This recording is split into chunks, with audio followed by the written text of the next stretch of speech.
Hi സുഖല്ലേ?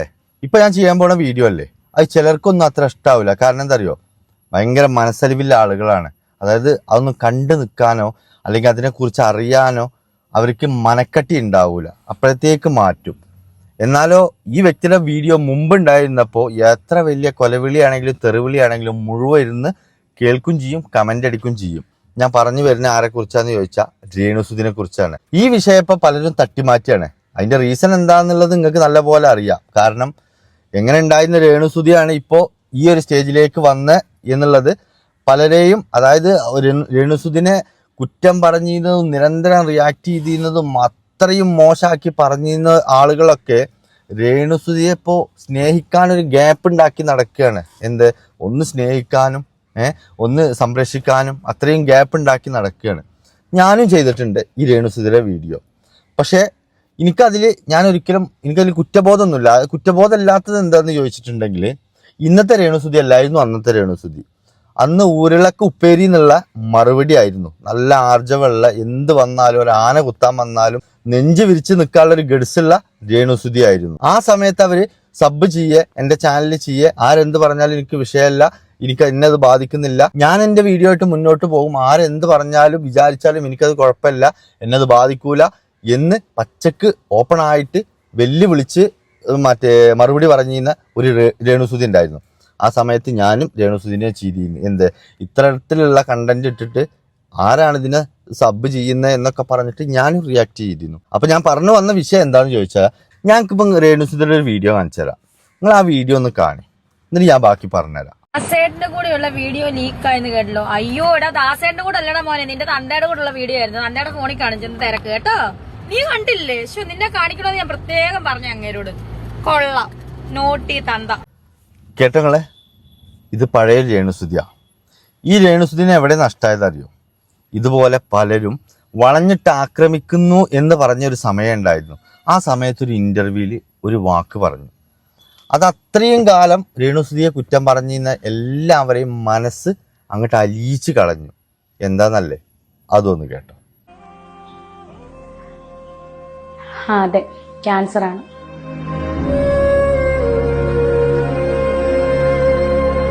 ഇത് പറയാൻ സമയമായി എന്ന് തോന്നി, അതുകൊണ്ടാണ് ഞാനിപ്പോൾ പറഞ്ഞത്.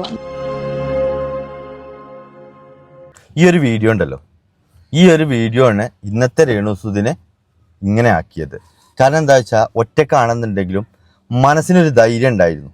ആ ധൈര്യം വെച്ചിട്ടായിരുന്നു എല്ലാ വെല്ലുവിളികളെയും മറികടന്നുകൊണ്ട് പുള്ളിക്കാരി ജീവിച്ചിരുന്നത്.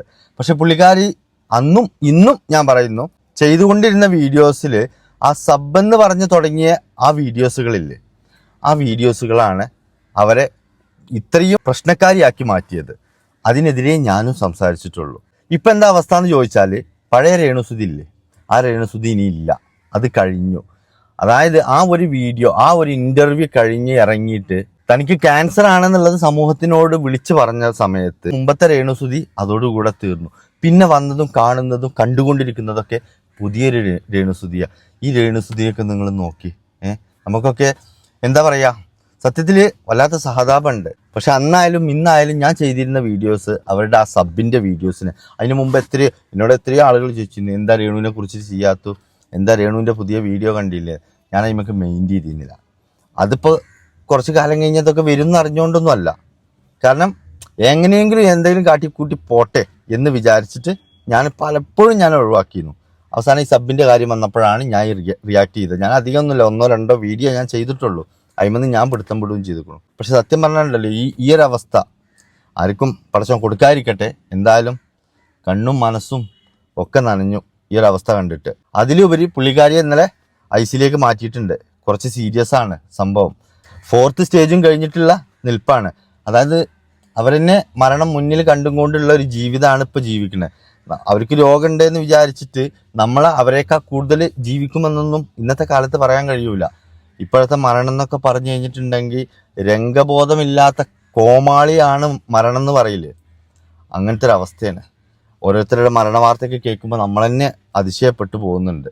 എന്തായാലും ജനിച്ചു പോയില്ലേ, മരിച്ചല്ലേ പറ്റൂ. ഇപ്പം 2 ദിവസം മുമ്പായിട്ട് രേണുസുദി ഒരു വീഡിയോ ഇട്ടിരുന്നു.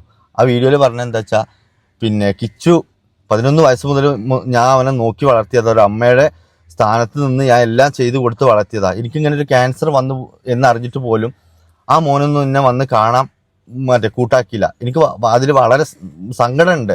അതെങ്ങനെ പറയണമെന്ന് പോലും അറിയില്ല എന്നൊക്കെ പറഞ്ഞിട്ടൊരു വീഡിയോ ചെയ്തു. ആ വീഡിയോ ഇന്ന് ഞാൻ വേറെ പല ചാനലും കണ്ടു. എന്താ വെച്ചിട്ടുണ്ടെങ്കിൽ സത്യത്തിൽ ഈ സ്ത്രീ ആ പയ്യനെ മനഃപൂർവ്വം എന്താ പറയുക ആളുകളുടെ ഇടയിലേക്ക് വലിച്ചു കീറാൻ ഇട്ട് കൊടുത്തതല്ലേ, അങ്ങനെ ചെയ്യാൻ പാടുണ്ടോ എന്നൊക്കെ ചോദിച്ചിട്ട് 2-3 വ്ളോഗേഴ്സ് വന്നിരിക്കും. എന്താ അവരുടെയൊക്കെ മെയിൻ്റെ എനിക്കൊരു പിടുത്തം കിട്ടുന്നില്ല. അപ്പോൾ പറഞ്ഞു വന്നത് എന്താണെന്ന് വെച്ചാൽ രേണുസുതി ഈ വീഡിയോ ഇട്ടതും സെക്കൻഡുകൾക്കകം ഈ വീഡിയോ മൊത്തം എല്ലാവരും എടുത്ത് പലരും പല കോണ്ടന്റ് ആക്കിയിട്ട് അങ്ങോട്ട് എന്താ പറയുക അവരുടെ അഭിപ്രായങ്ങൾ പറയലോടത്തി, അവരുടെ തീരുമാനങ്ങൾ അവരുടെ വിധിയെഴുത്തും ഒക്കെ ഇങ്ങോട്ട് തുടങ്ങി. അപ്പം എന്ത് ചെയ്തു, കിച്ചു ഒരു വീഡിയോ ഇട്ടു. കാരണം എന്താണെന്ന് വെച്ചിട്ടുണ്ടെങ്കിൽ ഇപ്പോൾ ഒരു മെസ്സേജോ അല്ലെങ്കിൽ ഒരു കോളോ ചെയ്ത് പറയേണ്ട കാര്യം ഇപ്പം എങ്ങനെയാണ്, ഒന്നല്ലേ യൂട്യൂബിൽ അല്ലെങ്കിൽ ഫേസ്ബുക്കിൽ അല്ലെങ്കിൽ ഇൻസ്റ്റഗ്രാമിൽ, അതുവഴിയാണ് കാര്യങ്ങൾ പോലെ പിന്നെ സംസാരിക്കലും ചോദ്യം ചോദിക്കലും മറുപടി പറയലും കുറ്റവും കുറവും പറയലും തെറ്റുകൾ ചൂണ്ടിക്കാണിക്കലും ഒക്കെ അങ്ങനെ ഓൺലൈൻ വഴിയായിട്ടുള്ള ഒരു പരിപാടിയായി മാറിക്കുന്നു. അപ്പോൾ അതുകൊണ്ട് കിച്ചുവിന് എന്തായാലും ഇപ്പം ഇതിൻ്റെ മറുപടി ഓൺലൈനിൽ തന്നെ പറയണല്ലോ. കാരണം രേണുസുതി ഇതിനകത്ത് പറഞ്ഞു പോയി. അപ്പം എന്ത് ചെയ്തു, പറഞ്ഞു എന്തായാലും രോഗമൊക്കെ അല്ലേ, ശരി ഞാൻ പോയി കാണാം. പക്ഷെ എനിക്ക് വേണ്ടിയിട്ടല്ല കേട്ടോ, ഈ ഞാൻ പോയി കണ്ടില്ല എന്ന് പറഞ്ഞിട്ട് സമാധാനക്കേട് ഉണ്ടാകുന്ന കുറച്ച് ആളുകളുണ്ട്, അവരെന്ന് ബോധിപ്പിക്കാൻ വേണ്ടിയിട്ട് ഞാൻ പോയി കാണാം എന്ന് പറഞ്ഞു. ഈ ഒരു വാക്ക് പറഞ്ഞപ്പോൾ ഇപ്പം എന്ത് ചെയ്തു, പണ്ട് കിച്ചു ആണ് ഏറ്റവും നല്ലവനെ, കിച്ചുവിൻ്റെ സങ്കടങ്ങൾ കേട്ടിരുന്നതും കിച്ചുവിൻ്റെ സങ്കടം കേട്ടിട്ട് ഓൺലൈനിൽ ഇരുന്ന് കരഞ്ഞിരുന്ന പല വ്ളോഗേഴ്സും ഇപ്പൊ കിച്ചുവിനെതിരായി. നീ അങ്ങനെ പറയാൻ പാടില്ലായിരുന്നു, അങ്ങനെ ചെയ്യാൻ പാടില്ലായിരുന്നു, ഇപ്പോഴല്ലേ മനസ്സിലായേ രേണു സുധി തന്നെ ആയിരുന്നു ശരി, നീ ഇത്രക്കാരൻ എന്നൊക്കെ പറഞ്ഞിട്ട് അവനെ വലിയ. കാരണം ഇപ്പൊ ഓനല്ലേ നല്ല തണ്ടു തടിയോടെ നിൽക്കുന്നത്, ഇനി ഓൻ്റെ മേപ്പെട്ടാണ് കയറാന്ന് വിചാരിച്ചിട്ട് കുറച്ച് ആളുകൾ ഇറങ്ങിക്കണം. അപ്പോൾ അതേപോലെ തന്നെ കൂട്ടത്തിൽ ഈ രേണുസുധിയുടെ കാര്യം പറയുന്നുണ്ട്. ഈ ഇത്രയും ഇങ്ങനത്തെ സ്റ്റേജിൽ നിൽക്കുമ്പോഴും ആ ചെക്കനെ ജനങ്ങൾക്ക് വലിച്ചു കീറാൻ എന്തിനിട്ട് കൊടുത്തു എന്ന് ചോദിച്ചിട്ട് പിന്നെ കുറെ ആളുകൾ രേണുസുധിക്കെതിരെ ഇപ്പൊ വീഡിയോ ചെയ്യുന്നുണ്ട്. കണ്ടന്റ് കിട്ടിയാൽ മതിയല്ലോ, അത്രയേ ഉള്ളൂ ഉദ്ദേശം. അപ്പൊ എന്തായാലും ഇപ്പൊ അവൻ വന്ന് കാണാന്നൊക്കെ പറഞ്ഞിട്ടുണ്ട്. ഇപ്പോ രേണുസുധി എന്ന് പറയുന്നത് ഇതാണ് അവസ്ഥ, നമുക്കൊന്നും സഹിക്കൂല. എന്തായാലും പ്രാർത്ഥിക്കാം, പ്രാർത്ഥനയേക്കാൾ വലിയൊരു മരുന്നില്ല. നമ്മളാ കഴിയുന്ന എന്തെങ്കിലും സഹായം നിങ്ങൾക്ക് ചെയ്യാൻ കഴിച്ചെങ്കിൽ പേഴ്സണലായിട്ടോ അല്ലാതെയോ എങ്ങനെയായാലും അവർക്ക് എത്തിച്ചു കൊടുക്കുക. അവർ 4th സ്റ്റേജിലാണ് നിൽക്കുന്നത്, പ്രതീക്ഷകൾ മുഴുവൻ കൈവിട്ടിട്ട് ഉള്ളൊരു അവസ്ഥയിലാണിപ്പോൾ.